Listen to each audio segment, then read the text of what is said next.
नमस्कार। आज इस वीडियो में हम क्लास 11 की पुस्तक अंतरा भाग 1 में से उत्कृत पद्माकर द्वारा रचित कवित के बारे में हम पढ़ेंगे, जिसको प्रकृति और श्रृंगार की संज्ञा भी दी गई है। तो इस कविता के जो रचयिता है पद्माकर है और रीतिकाल के अलंकारिक कवियों में पद्माकर का महत्वपूर्ण स्थान है। उनका जन्म 1753 ईस्वी में हुआ और उनकी मृत्यु 1833 में हुई। और ये जो कविता है जिसके बारे में आज हम इस वीडियो में पढ़ेंगे, ये पद्माकर के 3 कवित इसमें दिए गए हैं और इनका शीर्षक प्रकृति और श्रृंगार दिया गया है। तो बिना किसी देरी के हम कवित की ओर बढ़ते हैं और कवित की ओर बढ़ने से पहले छात्रों मैं सबसे पहले आपसे यही कहना चाहूँगी कि अगर आपने अभी तक चैनल को सब्सक्राइब नहीं किया है तो जल्द से जल्द सब्सक्राइब कर लीजिए, ताकि मेरे आगे आने वाले वीडियोज़ के अपडेट सबसे पहले आपको मिले। साथ ही साथ इससे पहले के पाठों की भी जो वीडियोज़ हैं वो आपको डिस्क्रिप्शन में नीचे लिंक में अवेलेबल है, आप वहाँ से देख सकते हैं और आगे जो पार्ट्स अभी रह गए हैं उनकी वीडियोज़ भी मैं डालती जाऊँगी। तो चलिए अब हम कविता की ओर बढ़ते हैं और जो पहली कविता है, जो पहला पद है कुछ इस प्रकार है।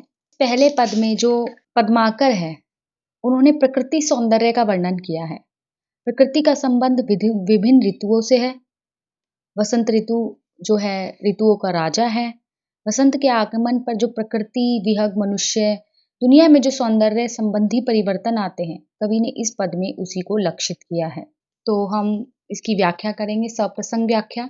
सबसे पहले आपको पता ही है कि संदर्भ या प्रसंग किसे कहते हैं, जिसमें आप बताते हैं कि ये जो कविता है हमारी पुस्तक के पाठ इससे उद्गृत है, इसके रचनाकार कौन है और इसमें क्या बताया गया है, शॉर्ट में आप बताते हैं। विशेष भी आप जानते ही हैं। तो अब हम बढ़ते हैं व्याख्या की ओर। तो पहला पद है, औरे भांति कुंजन में गुंजरत भीर भौर और डौर झौरन पे पौरन है गए। यानी यहाँ पे बात हो रही और भांति, यानी और ही प्रकार के। कवि बताता है कि किसी और ही प्रकार के कुंचन अर्थात बाग बगीचे यानी जो ऐसी झाड़ियां जो अपने आप ही लिपट जाती हैं, जो आपस में उलझ जाती है, अपने आप ही दूसरे पौधों से लिपट जाती है। में गुंजरत भीर भौर, भौर यहाँ कहा गया है भौरे को। भीड़ यानी समूह, भीड़। कि कवि बताता है कि वसंत ऋतु के आगमन के साथ ही बाग बगीचों में जो भौरों की भीड़ है वो बढ़ गई है। क्यों बढ़ गई है? क्योंकि बगीचों में फूल आ गए हैं, हरियाली बढ़ती जा रही है। तो जो भौरे हैं उनकी भी भीड़ यानी वो भी काफी सारे गुंजरत यानी घूमते फिरते उनके ऊपर मंडरा रहे हैं और बहुत सारी उनकी भीड़ हो गई है। और डोर झौरन पे बौरन के हवे गए। और आगे चल के कभी कहते हैं क्योंकि वहां तरह तरह के फूल खिल गए हैं तो भौरे बहुत सारे इकट्ठे हो गए हैं और डौर यानी पेड़ों की डालों पर भी झौरन पे बौरन यानी झौरन पे बौरन और पेड़ों की डाली पर भी बौरन के हैं गए और उन पर भी बौर आ गई है। बौर उसे कहा गया है जिसमें फल वगैरह आने की जल्दी आकांक्षा होती है, जिसमें जल्दी फल आते हैं, तो बौरन भी वहां पर आ गए हैं। फल आने का भी समय जो है निकट आ गया है। कहे पद्माकर सु और भांति गलियाने। आगे चल के पद्माकर जी कहते हैं कि इस वसंत ऋतु की मादकता का प्रभाव जो है और भांति गलियाने, जो छलिए छबीले छैल और छवि है छगए, और जो वहाँ के नवयुवक है, जो सजीले सुंदर नवयुवक है यानी छैल छबीले, वहाँ के जो नवयुवक है उनके ऊपर भी इसका बहुत ही बलवती प्रभाव पड़ा है। उनकी चमक दमक और बढ़ गई है, यानी बसंत ऋतु में वो और भी ज्यादा उनकी जो प्रेम की मादकता है वो और अधिक तीव्र हो गई है। अब वो गलियों में मस्ती से कि भांति गलियानी, और ये सारे अब गलियों में घूमते हुए मस्ती से नजर आ रहे, अर्थात उनके मन में प्रेम की जो भावना है वो बलवती हो गई है। और भांति विहग समाज में आवाज होती, ऐसे ऋतुराज के न आज दिन दुए गए। और आगे चल के कवि कहते हैं कि और भांति यानी अलग ही प्रकार के विहग समाज, विहग यानी पक्षी, समाज यानी पक्षियों का जो ग्रुप होता है, में आवाज होती यानी जो पक्षियों की जो आवाज है उसमें भी आज कुछ अलग ही प्रकार की है, कुछ अलग ही मादकता है, कुछ अलग ही अर्थात चहचहाहट है वो और भी ज्यादा बढ़ गई है। ऐसे ऋतुराज यानी ऋतुओं का राजा, और ऋतुओं का राजा कौन है? वसंत ऋतु। ऐसे ऋतुराज के न आज दिन दुए गए।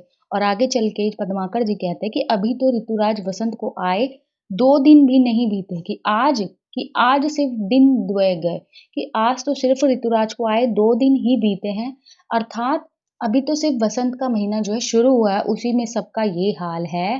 तो आगे जैसे-जैसे बसंत का महीना बढ़ता जाएगा और ये और अब ज़्यादा सुंदर होता जाएगा और भी ज़्यादा इसमें मादकता आती जाएगी, तो और रस और रीति और राग और रंग और तन और मन और बन होए गए। और जैसे-जैसे बसंत का महीना बढ़ता जाएगा यानी 2 दिन में सबकी ये हालत हो गई है प्रकृति की, छबीलों की, छैल-छबीलों की, भँवरों की। तो आप सोचिए कि जब बसंत ऋतु बढ़ती जाएगी, तो इससे सहज अनुमान लगाया जा सकता है कि बसंत के आते ही राग, रंग, रीति, रस आदि में और भी ज़्यादा तीव्र परिवर्तन आ जाएगा तथा हमारा शरीर और मन भी और ही प्रकार का हो जाएगा। अर्थात तन-मन में उत्साह का संचार हो जाएगा और भी ज़्यादा पॉज़िटिविटी आ जाएगी और भी ज़्यादा एक्टिवनेस आ जाएगी। वसंत ऋतु प्रकृति और मनुष्य में चमत्कारी परिवर्तन ला देती है। यानी इस कविता का संदर्भ यही है, इस कविता का अर्थ यही है कि ये जो प्रकृति है, जो वसंत का महीना है, ये सिर्फ प्रकृति में ही बदलाव नहीं लाता, ये मनुष्य में भी बदलाव लाता है। किस प्रकार? प्रकृति सुंदर होती है तो मनुष्य उस प्रकृति के सौंदर्य को देखकर भी अपने अंदर की खूबसूरती को महसूस करता है, एन्जॉय करता है। तो आप इस कविता को बहुत आसानी से समझ गए होंगे। इसमें प्रकृति सौंदर्य यानी बसंत ऋतु के सौंदर्य का वर्णन किया है कि प्रकृति बसंत ऋतु के आगमन से ही बहारों की भीड़ लग गई है बगीचे में, पेड़ों पे बौरन आ गई है और जो छबीले हैं, वो गलियों में घूमने लगे हैं, उनके अंदर प्रेम की जो भावना है वो प्रबल होती चली है। साथ ही साथ जो पक्षियों की आवाज़ है उसमें भी भिन्नता है, वो भी कुछ अलग है, रोज़ जैसी नहीं है। साथ ही साथ वो कह रहे हैं कि अभी तो बसंत के महीने को आए सिर्फ़ 2 दिन ही हुए हैं और अगर जैसे-जैसे बसंत का महीने का टाइम बढ़ता जाएगा यानी और भी ज़्यादा उसमें सुंदरता होगी, तो इंसानों का, मनुष्य का, मन का, प्रकृति का, रंग, राग, रूप, रीति इन सब का आगे क्या हाल होगा। तो चलिए अब हम इसकी विशेषता की ओर बढ़ते हैं। विशेषता है कि बसंत के आगमन पर प्रकृति, विहग समाज और मनुष्य की दुनिया में जो सौंदर्य संबंधी परिवर्तन आते हैं, कवि ने उन्हीं को बहुत ही मार्मिक और सुंदर तरीके से यहाँ हमारे समक्ष चित्रित किया है। और इस शब्द की बार-बार आवृत्ति करके चमत्कार उत्पन्न किया गया है। अनेक स्थानों पर अनुप्रास अलंकार है जैसे भीर भौरे, छलिया छबीले, छैल छबी छवे। बसंत ऋतु का मोहक चित्रण हुआ है और भाषा जो है इसकी ब्रज भाषा है और छंद जो है यहाँ पे कवित छंद है। तो चलिए अब हम दूसरे पद की ओर बढ़ते हैं। अब दूसरे कवित्त में जो कवि हैं, उन्होंने होली के समय का वर्णन किया है कि होली के आने पर गोकुल की गलियों और प्रकृति में जो सौंदर्य परिवर्तन दिखाई देता है, कवि ने उसे बड़े मनोरम ढंग से यहाँ प्रस्तुत किया है। और होली के अवसर पर गोकुल के गाँव के जो ग्वाले हैं, जो गोपे हैं, उन्होंने हुड़दंग मचा रखा है, उसका उल्लेख भी यहाँ हुआ है। और एक गोपी जो है कृष्ण के प्रेम में सराबोर हो चुकी है, वो अपने वस्त्र नहीं निचोड़ना चाहती। आगे हम कवित्त पढ़ते हैं, उससे हम और अच्छे से समझ सकेंगे। गोकुल के कुल के गली के गोप गाँव के जो लोग जो लगी कछु को कछु भाकत भने नहीं। यानी यहाँ पे जो कवि पद्माकर है वो बताते हैं कि होली के अवसर पर गोकुल के गांव के विभिन्न परिवारों कुल यहाँ लिखा ना गोकुल के कुल यानी कुल में सभी परिवार अलग अलग कुल के जो लोग हैं कि गोकुल के कुल के गली के गोप और जो गली के ग्वाले हैं जो गोप हैं जो गांव के गोप है अर्थात ग्वाल बाल होली की मस्ती में यानी गोकुल के कुल के लोग और गोकुल के जो गोप के बच्चे हैं वो सभी लोग गांव के सभी लोग किसमें मस्त है होली की मस्ती में सराबोर हैं वो अपनी मनमानी करने पर तुले हैं जो लगी कछु को कछु भाकत बने नहीं जिसके बारे में कुछ कहा ही नहीं जा सकता कि कुछ का कुछ जिनके बारे में कुछ भी नहीं कहा जा सकता यानी वो कुछ भी कर सकते हैं उनके बारे में कोई व्याख्या नहीं की जा सकती उनके बारे में कुछ बताया नहीं जा सकता कि वो इस तरीके की होली खेल रहे हैं कहे पद्माकर परोस पिछवारन के द्वारन के दौरी गुण औगन गने नहीं आगे पद्माकर कहते हैं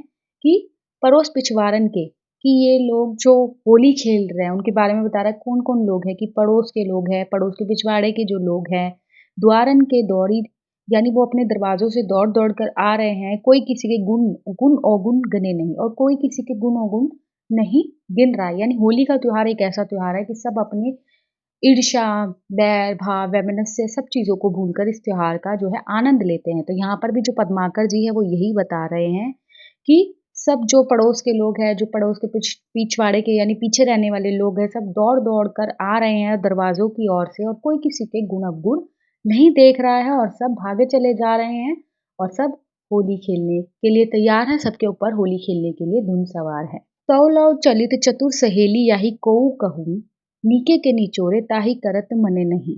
और आगे चल के ऐसे में एक चतुर सखी के बारे में क्या कहूँ कि तोलो चलित कि चलो ऐसे में चतुर सहेली या ही कहूँ कहूँ और एक ऐसी सखी के बारे में चतुर सखी के बारे में मैं क्या कहूँ कि वो पहले से ही श्याम रंग में यानी वो पहले से ही होली के रंग में भीगी हुई है। नीके के निचोड़े ताही करत मने नहीं, वो पहले से ही होली के रंग में भीगी हुई है और दोबारा उसके ऊपर होली का रंग डाल दिया गया है। उसकी सखी उससे नीके के निचोड़े तही करत मने नहीं और उसकी सखी उससे कपड़े निचोड़ ये यानी निचोड़ने के लिए कि उसके कपड़े जो हैं होली की वजह से गीले हो चुके हैं और उसकी सखी उससे कपड़े निचोड़ने के लिए कहती है, तो वो बात नहीं मानती क्योंकि उसका मन जो है कपड़े निचोड़ना नहीं चाहता। और वो क्या कहती है, "हो तो श्याम रंग में चुराए चित चोरा चोरी।" कि श्याम रंग यहाँ श्याम यानी श्याम, कृष्ण और रंग यानी काला रंग। और वो कह रही है कि जो उसका हृदय है कि वो तो इस कृष्ण के रंग में, मैं तो श्याम रंग यानी कृष्ण के रंग में डूब गई हूँ। इस प्रेम के रंग में मेरे हृदय को चुपचाप तरीके से चुरा लिया है। चुराई चित्त चोरा चोरी और इस रंग ने मेरे हृदय को चुराया है। चित्त यानी मेरे हृदय को चोरा चोरी और मेरे हृदय को इस रंग ने चुरा लिया यानी मैं कृष्ण के प्रेम में जो है खो चुकी हूँ और मैं अब इस रंग को अपने से अलग नहीं करना चाहती। बोरत हो तो बोरियों पे निचोरत बने नहीं। और आगे चल के पद्माकर बताते हैं, इसमें मैं डूब गई हूँ तो अब ये मुझसे निचोड़ा नहीं जाता, निचोड़त बने नहीं और मुझसे निचोड़ा नहीं जाता। मैं इसको निचोड़ नहीं सकती यानी डुबो जब मेरा रंग जो है मुझ पे लग चुका है कि इसको उसको लगता है कि अगर इसको मैं निचोड़ दूंगी तो इसे निचोड़ते ही कृष्ण प्रेम से वह अलग हो जाएगी। तो ये जो दूसरा कविता था ये भी बहुत आसान था। इसकी विशेषता की ओर बढ़ते हैं। कवि ने होली के दृश्यों का अत्यंत प्रभावी चित्रण प्रस्तुत किया है। शैली जो है यहाँ चित्रात्मक है। श्याम रंग श्लेष अलंकार का सुंदर प्रयोग है यानी श्लेष अलंकार आपको मालूम ही है जिसमें काला रंग भी कहा गया है श्याम का मतलब और श्याम का मतलब कृष्ण प्रेम की भी यहाँ बात हो रही है यानी एक ही शब्द के दो अर्थ निकल रहे हैं। अनुप्रास अलंकार है जैसे गली के गोप गांव, चलित चतुर, चुराई चित चोरी चोरी, बोरत में बोर्यो। ब्रज भाषा है यहाँ, छंद जो है कवित है, गुण जो है माधुर्य है और रस जो है श्रृंगार है यानी सौंदर्य की बात हो रही है, उत्साह की बात हो रही है, खुशी की बात हो रही है, तो रस जो है यहाँ श्रृंगार है। चलिए अब हम तीसरे पद की ओर पढ़ते हैं। तीसरे कवित के वाचन से पहले मैं आपको ये बताना चाहूंगी, जो तीसरा कवित है इसमें कवि ने जो है ऋतु के सौंदर्य को, भौरों की गुंजार, मोरों के शोर और सावन के झूले को यहाँ वर्णित किया है। सबसे पहले यहाँ वर्षा ऋतु का वर्णन किया है कि जो वर्षा ऋतु एक ऐसी ऋतु है जिसमें मेघ तो बरसते ही हैं, साथ ही साथ इसमें नेह भी बरसता है, नेह अर्थात प्रेम भी बरसता है। तो इसका वाचन करते हैं। भौरन को गुंजन बिहार बन कुंजन में कंजुल मलारन को ग्वानो लगत है। यानी यहाँ पे जो पद्माकर है कवि है वर्षा ऋतु के मोहक वातावरण का चित्रण करते हुए कहते हैं कि इस ऋतु में भौरे बाग बगीचों में गुंजार करते रहते कि भौरन को गुंजन यानी जो भौरों की गुंजन है, बिहार यानी घूमना, वन गुंजन में और बाग बगीचों में भौरों की यानी वर्षा ऋतु का समय है, वर्षा हो रही है और बाग बगीचों में इस समय पर जो भौरे हैं वो गुंजन करते रहते हैं, विहार करते रहते हैं। मंजुल मलारन, मंजुल यानी सुंदर, मलारन, मलारन यानी एक मल्हार जिसे कहते हैं, मल्हार राग को गावनो लगत है। गावनो अर्थात गीत, यानी ऐसे लगता है कि जब ये भौरे जो हैं ये बगीचों में गुंजार कर रहे हैं तो ऐसे लगता है कि उनकी गुंजार में सुंदर मल्हार राग की प्रतीति होती है। ऐसा लगता है कि ये सारे भौरे मल्हार गा रहे हैं। मल्हार उसे कहा जाता है वर्षा ऋतु में एक गाए जाने वाला राग है। यानी वर्षा ऋतु के समय जब बाग बगीचों में जो भौरे हैं वो गुंजन कर रहे हैं तो ऐसे लग रहा है कि वो मल्हार राग गा रहे हैं। कहे पद्माकर गुमान हुते मान हुते प्राण हुते प्यारो मन भावनो लगत है। और आगे चल के यहाँ पे बात की जा रही है कि इस ऋतु में नायिका को अपना प्रियतम सबसे प्रिय लगता है कि प्राण हुते प्यारो, कि प्राण से भी प्यारा, मन भावनो लगत है और मन को भाने वाला लगता है। क्यों? क्योंकि वो उसका प्रियतम है और ऐसे मौसम में वो उसको प्राणों से भी प्यारा और मन भावना यानी मन को भाने वाला लगता है। गुमान हूँ ते मान हूँ। और उसके ऊपर वाली लाइन में कि पद्माकर कहते हैं कि चाहे वो रूठा गुमान हूँ यानी गुमान करके ही रूठा हुआ क्यों ना बैठा हो, मान हूँ ते चाहे वो मान करके यानी रूठ कर या एक घमंड में क्यों ना बैठा हो, रूस कर क्यों ना बैठा हुआ हो, कि चाहे वह रूठे मान करे तब भी वह प्राणों से प्यारा लगता है। मोरन के सोर घन घोर चहु ओरन। और आगे चल के बात की जा रही है कि मोरन को शोर, और ऐसे वर्षा ऋतु के मौसम में मोरन को शोर और मोरों की जो काक यानी आवाज़ सुनाई देती है, घनघोर चहु ओरन, और वो इतनी घनघोर है, इतना शोर है कि मोरों की आवाज़ ही इस वर्षा ऋतु में सुनाई दे रही है। वो बगीचों में चारों ओर चहु ओरन यानी चारों दिशाओं में सुनाई देती है। हिंडोरन को बृंद छवि छावनो लागत है। हिंडोरन यानी झूले को बृंद, और ऐसे में वर्षा ऋतु में यह दृश्य हिंडोलों की छवि को छाता हुआ प्रतीत होता है। यदि वर्षा ऋतु का मौसम ऐसा होता है जो मन को भावने वाला होता है, मन को भाने वाला लगता है, तो ऐसे में जो पेड़ों की डालों पर जो झूले टंगे हुए हैं, जो झूले लगे हुए हैं, उसकी जो छवि है वो चारों ओर दिखाई देती है। नेह सर सावन में मेह बर सावन में झूली वो सुहावनो लगत है।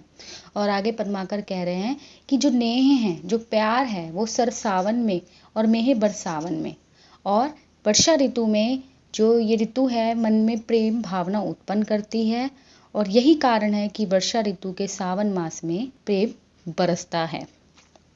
सावन में झूली सुहावनो लगत है, और सावन के महीने में जो झूला है वो बहुत ही सुहावना लगता है, बहुत ही मनभावना लगता है, और ऐसे लगता है कि मानो मेघ के स्थान पर प्रेम बरस रहा हो। ये ऊपर वाली लाइन में कि नेह रस सावन में मेह बरस सावन में, और ऐसा लगता है कि मेघ के स्थान पर मानो नेह बरस रहा हो, प्रेम बरस रहा हो। तो ये जो कवित था ये भी अत्यंत सरल था। आशा आपको तीनों कवित बहुत आसानी से समझ आ गए होंगे। अब हम इसकी विशेषता की ओर बढ़ते हैं। जो कवि है उसने प्रकृति का चित्रण अत्यंत प्रभावशाली ढंग से किया है।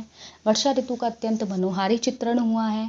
अनुप्रास अलंकारों की छटा देखते ही बनती है, जैसे बिहार बन, मंजुल मलारन, प्राण हुई ते प्यारो, छवि छावनो आदि में। भाषा यहाँ ब्रज है, गुण है माधुर्य, और छंद जो है यहाँ कवित है। तो यहाँ पर आपके जो कवित हैं पद्माकर द्वारा रचित, ये तीनों यहाँ समाप्त होते हैं। आशा आपको बहुत अच्छे से समझ आए होंगे। उसके बाद भी अगर आपको कोई दिक्कत या परेशानी, तो आप कमेंट बॉक्स में जाकर कमेंट अवश्य करें, ताकि मैं आपके कमेंट का रिप्लाई ज़रूर दूंगी। साथ ही साथ अगर आपने अभी तक चैनल को सब्सक्राइब नहीं किया है तो जल्द से जल्द चैनल को सब्सक्राइब कर लीजिए, ताकि आगे आने वाले वीडियोज़ के अपडेट सबसे पहले आपको मिले। धन्यवाद।